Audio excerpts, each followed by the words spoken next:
Hello students, good afternoon everyone. It's me Rosie ma'am here with our today's lecture. So students, in our previous lecture we discussed about Olympic torch, march past and modern Olympics के बारे में हमने discuss किया था. सो आज की class में हम डिस्कस करेंगे हिस्टोरिकल और मॉडर्न व्यू का हिस्टोरिकल ओलंपिक गेम्स के बारे में, यानी कि एनिशेंट ओलंपिक गेम्स के बारे में और मॉडर्न ओलंपिक्स गेम के बारे में. सो as we discussed earlier in our previous class, it is difficult to refer as the exact origin of the Olympic game, but the first recorded ancient Olympic game was held in 776 BC at Olympia, a small village township about 220 miles from the Athens, the capital city of Greece. तो इसमें उन्होंने क्या कहा है, जो बहुत मुश्किल से ओरिजिन जो है ओलंपिक्स का, उसके बारे में बताना हम बहुत मुश्किल है कि वो कहाँ से रेफ़र करता है. लेकिन जो इसका एनिशेंट रिकॉर्ड है उसमें बताया गया है कि ये जो ओलंपिक गेम्स हैं सबसे पहले कब हुए थे. 776 BC में ओलंपिया में हुए थे. ओलंपिया जो कि एक स्मॉल विलेज है जो 220 माइल्स अवे फ्रॉम है, यानी एथेंस से 220 माइल्स दूर एक गांव है ओलंपिया. और एथेंस क्या है, ये सिटी है, कैपिटल सिटी है ग्रीस की.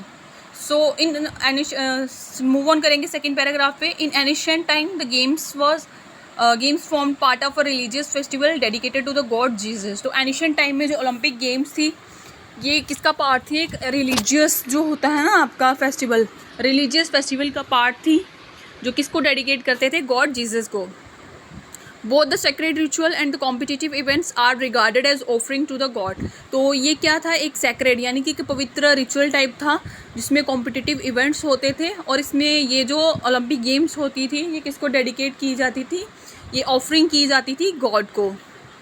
After solemn sacrifices to the God, जिस तरह से गॉड ने सोलोमन्स के लिए सेक्रीफाइस किया था. The games begin with contest in running, boxing, keeping, leaping, wrestling and throwing the discuss javelin. तो इनमें क्या होता है, जो गेम्स होती हैं वो एक कॉन्टेस्ट की तरह बिगिनिंग होती है उनकी. इसमें रनिंग होती है, बॉक्सिंग, लीपिंग, रेसलिंग और थ्रोइंग इवेंट्स होते हैं जिसमें जैवलिन थ्रो भी आता है.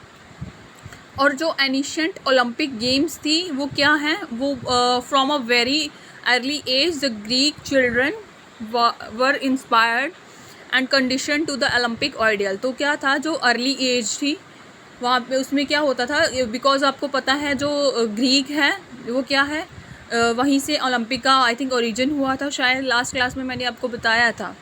तो children were inspired and condition to the Olympic ideal. तो ग्रीस में जो जब कोई भी जो चिल्ड्रन होता था उसको इंस्पायर किया जाता था और उसको कंडीशन किया जाता था एज ओलंपिक आइडियल. जो मैरिड वुमेन थी, married women were not allowed even a Spectator. तो जब एनिशियंट टाइम पे जो ओलंपिक होते थे वहाँ पे जो मैरिड वुमेन थी उनको अलाउड नहीं किया जा सकता था, इवन एज अ स्पेक्टेटर भी उनको अलाउड नहीं करते थे. It is doubtful if married women ever care to see the competition. तो जो अनमैरिड वुमेन थी उनको वो क्या करती थी, वो कॉम्पिटिशन देख सकते थे. However women were allowed to send teams to compete in chariot races when these were later introduced in the program. तो उसके बाद क्या हुआ, वुमेन को उन्होंने अलाउड किया कि वो क्या करेंगे, अपनी जो टीम्स होगी उनको सेंड कर सकते हैं कॉम्पीट करने के लिए चैरिट रेसेस में हो गया. और उसके बाद चैरिट रेसेस जब क्या हुई थी, जो उनको ओलंपिक में इंट्रोड्यूस किया गया था. The ancient Olympic was great feast of reverence, modesty, honour, goodwill and beauty in all forms. तो जो इसमें उन्होंने क्या कहा, जो ओलंपिक एनिशियंट ओलंपिक गेम्स थी वो क्या थी, एक ग्रेट फीस्ट थी किसका, मॉडेस्टी का, ऑनर का, गुडविल का, और इसकी जो ब्यूटी थी वो हर फॉर्म में इसकी जो ब्यूटी थी वो सामने आती थी. ये था एनिशियंट के बारे में.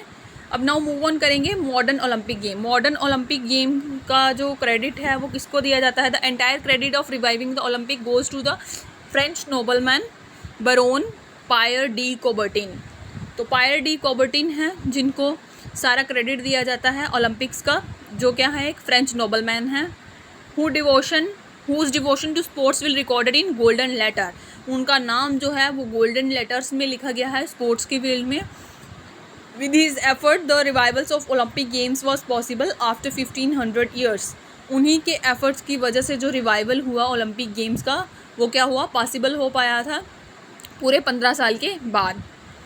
ही formally believe that physical development should go hand in hand with mental development. वो बिलीव करते थे इस चीज़ में कि फ़िज़िकल जो डेवलपमेंट है वो हर किसी की हो, और उनकी जो मेंटल, इसी के साथ साथ फिजिकल डेवलपमेंट के साथ जो मेंटल डेवलपमेंट है वो हर किसी को उसको नॉलेज हो, और सबकी जो मेंटल और फिजिकल डेवलपमेंट है जो इंक्रीज़ हो। During the 5th anniversary of the union of French athletic sports association in November 1892। तो क्या हुआ जब 15th एनिवर्सरी हुई किसकी, union of French athletic sports की, जो क्या है एक एसोसिएशन है।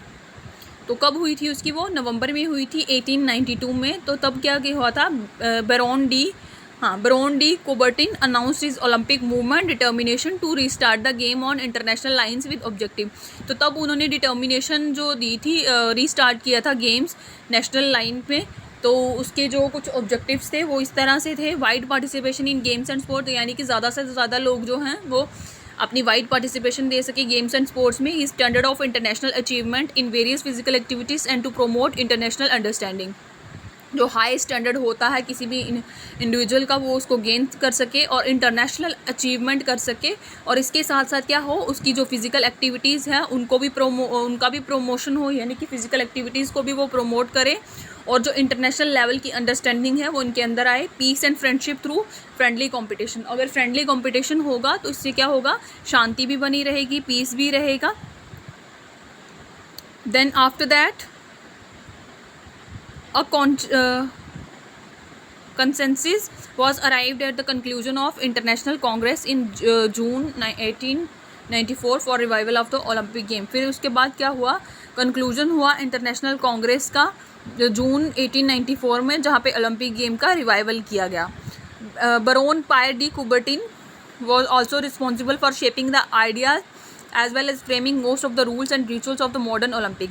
तो बैरोन पायर डी कुबर्टिन ही थे जो रिस्पॉन्सिबल थे, जिन्होंने क्या किया था, ओलंपिक्स के आइडियल जो थे उसके रूल और रेगुलेशन की फ्रेमिंग की थी, किसमें, मॉडर्न ओलंपिक, मॉडर्न गेम में।